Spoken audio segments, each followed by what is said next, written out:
Shalom and welcome to Noah's Ark Secrets 101 free course for Noahide beginners.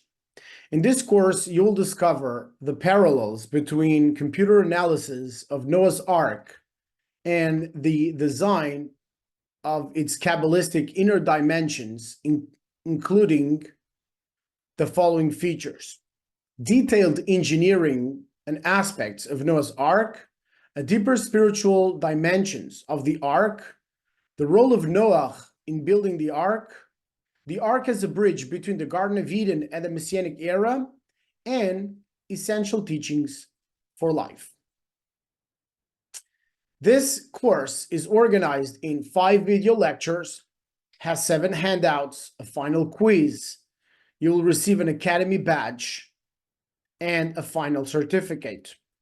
So what will you learn during this course? On lesson 1, you'll be able to see the Ark Encounter project, archeological findings on Noah's Ark, key verses about Noah and the Ark with explanations by Rashi. On lesson 2, you will learn about the flood and saving life on earth.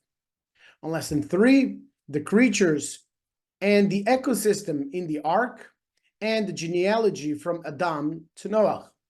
In lesson 4, you'll delve into details of the weight of the Ark, their contents, and what the Midrash teaches about Noah. On lesson 5, you will learn all about God's instructions to Noah and the renewing of God's covenant and teachings for life. So who is this course for? Beginners and everyone else. Looking forward to see you in our very first lesson.